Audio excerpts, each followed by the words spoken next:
আসসালামু আলাইকুম। আপনারা সকলেই জানেন আগামীকাল রোববার ৪ আগস্ট থেকে অসহযোগ আন্দোলন শুরু হবে এবং এই অসহযোগ আন্দোলনের সময় কি চলবে এবং কি বন্ধ থাকবে তা জানিয়েছে ছাত্র সমন্বয়করা।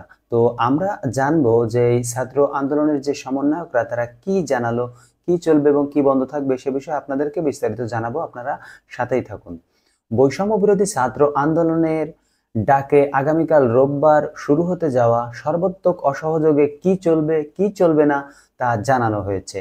আন্দোলনের অন্যতম সমন্বয়ক আসিফ মাহমুদ আজ শনিবার কেন্দ্রীয় শহীদ মিনারে এ বিষয়ে জরুরি নির্দেশনা তুলে ধরেছেন। এর আগে সরকারের পদত্যাগের এক দফা দাবিতে রোববার থেকে সর্বাত্মক অসহযোগ আন্দোলনের কর্মসূচি ঘোষণা করেন বৈষম্য বিরোধী ছাত্র আন্দোলনের আরেক সমন্বয়ক নাহিদ ইসলাম। কেন্দ্রীয় শহীদ মিনারে হাজার হাজার মানুষের সমাবেশে এই ঘোষণা দেওয়া হয়েছে, যেটি আপনারা সকলেই শুনেছেন এবং অবগত আছেন যে এক দফা ঘোষিত হয়েছে কেন্দ্রীয় শহীদ মিনার থেকে সরকারের পদত্যাগ।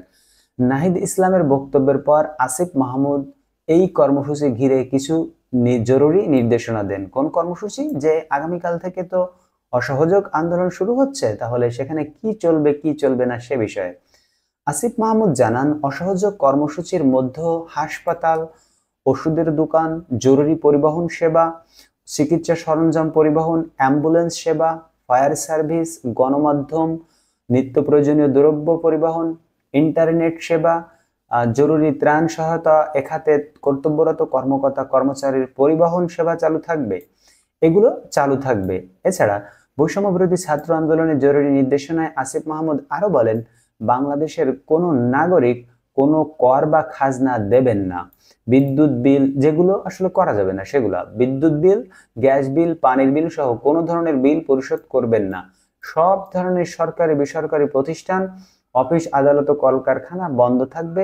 কেউ অফিসে যাবেন না, মাস শেষে বেতন তুলবেন। মাস শেষে বেতন তুলবেন, কিন্তু অফিসে যাবেন না, কিন্তু মাস শেষে বেতন তুলবেন। শিক্ষা প্রতিষ্ঠানগুলো অনির্দিষ্টকালের জন্য বন্ধ থাকবে।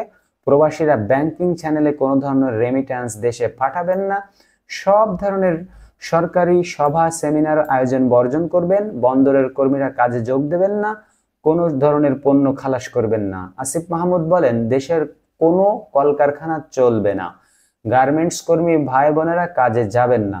গণপরিবহন বন্ধ থাকবে। শ্রমিকরা কেউ কাজে যাবেন না। জরুরি ব্যক্তিগত লেনদেনের জন্য প্রতি সপ্তাহে রোববার ব্যাংকগুলো খোলা থাকবে।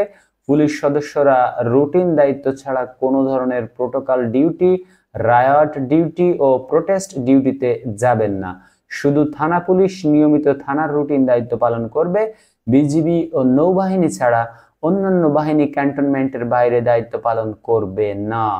বিজিবি ও নৌবাহিনী ব্যারাক ও উপকূলীয় এলাকায় থাকবে। আসিফ আরো বলেন, আমলারা সচিবালয়ে যাবেন না।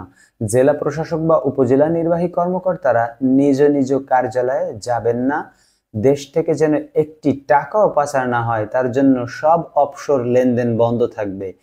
বিলাস দ্রব্যের দোকান, শোরুম, বিপণী বিতান, হোটেল, মোটেল, রেস্তোরাঁ অনির্দিষ্টকালের জন্য বন্ধ থাকবে। নিত্য প্রয়োজনীয় দ্রব্যের দোকানপাট বেলা 11টা থেকে 1টা পর্যন্ত খোলা থাকবে। কি থাকবে বন্ধ এবং কি খোলা থাকবে আপনাদেরকে সবকিছুই আমি জানিয়ে দিলাম। এই ভিডিওটি শেয়ার করে দিন, অন্যদেরকে জানার সুযোগ করে দিন এবং এই অসহযোগ আন্দোলনকে সফল করুন। ধন্যবাদ সবাইকে আমাদের সাথে থাকার জন্য। আমাদেরকে সাবস্ক্রাইব করে আমাদের সাথেই থাকুন। ধন্যবাদ সবাইকে।